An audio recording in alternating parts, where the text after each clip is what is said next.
Hi everyone, welcome back to the Coffee Food Corner by Ginny.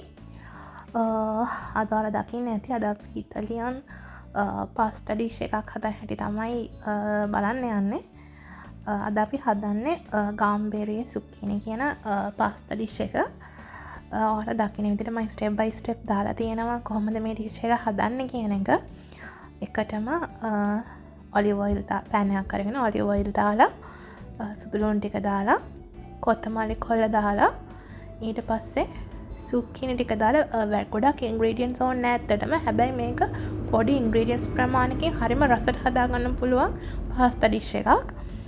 ඔයාලට පුළුවන් මේකට ඔයාලා ගාව තියෙනවා නම් මිරිස් කරල් දාන්න. මේ කොච්චි වගේ උනට මට නැති හින්දා මම කැරි මිරිස් දාගත්තේ සැරට ඕනේ හින්දා. ඔයාලට try කරලා බලන්න පුළුවන්. හරිම ලේසි ඒ වගේම හරිම රහයි. ගාම්බෙරි කියන්නේ ඉස්සෝ වලට. එතකොට මේ වෙන්දි ඉස්සෝ ටික ඔක්කොම හොදලා කරලා අරගෙන තියෙන්නේ. මම පැත්තකින් තියන් තියෙන්නේ. මේකට දාන්නේ ගම් මිරිස්සුයි ලුණුයි විතරයි. දාලා ඔය තියෙන විදිහට හොඳට ෆ්‍රයි කරගන්නවා ඔලිව් ඔයිල් එකෙන්. හොඳට ෆ්‍රයි වෙනකම්.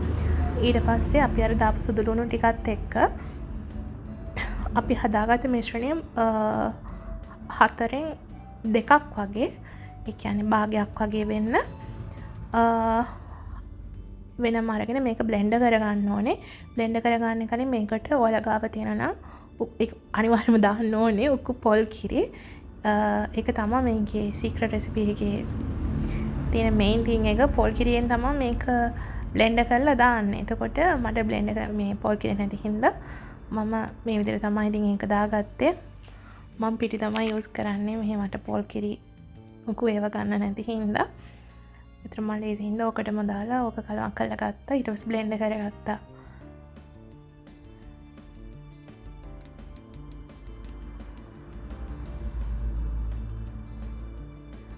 ඔය තියෙන විදිහට ඔතන කොත්තමල්ලි කොලයක් දාන්න පුළුවන්. ඒ වගේම ඔයාලට මින්ට් කොල තියෙනවා නම් මේකට මින්ට් කොලයක් දාන්න පුළුවන්. එතකොට ෆ්‍රෙෂ් හොඳ සුවඳක් එනවා.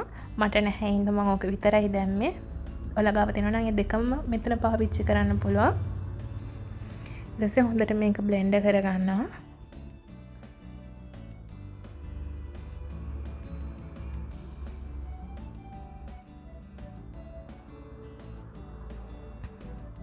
බ්ලෙන්ඩ් කරගෙන අර අපි හදන් තිබුණ සුක්කිනි එකට මේක දාලා හොඳට නටනකම් ඒක ලිපේ තියන්න ඕනේ.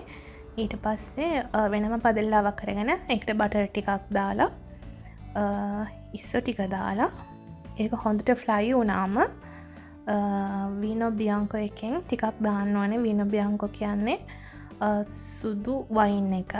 ඒක තමයි මේකට වෙන මුකුත් දාන්න ඉස්සෝ එකට ලුණුවත් ගම් මිරිසත් මුකුත් දාන්න නැහැ.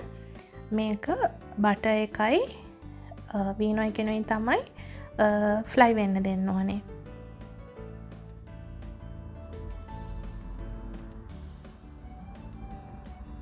මේ විදිහට ඒකත් දාලා ටික වෙලාවක් හොඳට ෆ්ලයි වෙන්න දෙන්න ඕනේ. ඒ අතරතුර වලට පුළුවන් ඔයාලගේ පාස්තා එක තම්බ ගන්න.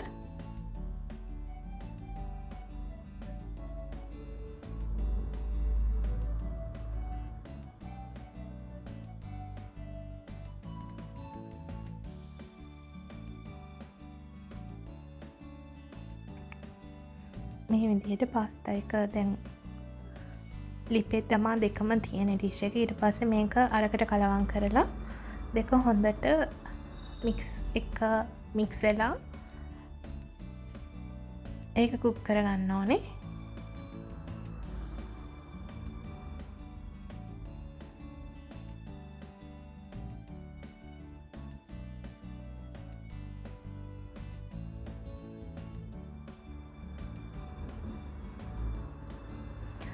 පාස්තා එක නම් විනාඩි 9ක් වගේ තැම්බුණා මැති කියලා පෙට්ටි ගහලා තිබුණේ. මම විනාඩි 10ක් වගේ තම්බ ගත්තා. තම්බගෙන ඒක කෙලින්ම අර අපි හදාගත්ත මිශ්‍රණයට එකතු කරලා හොඳට කුක් කරගන්නවා. ඊට පස්සේ ඒක ටික වෙලාවකින් ඒක හොඳට ඇබ්සෝබ් වෙනවා අපේ පාස්තා එකට. මේක හරිම රසයි. වෙනස්ම රහක්. ඉතින් ඔයාලා පුළුවන් try කරලා බලන්න.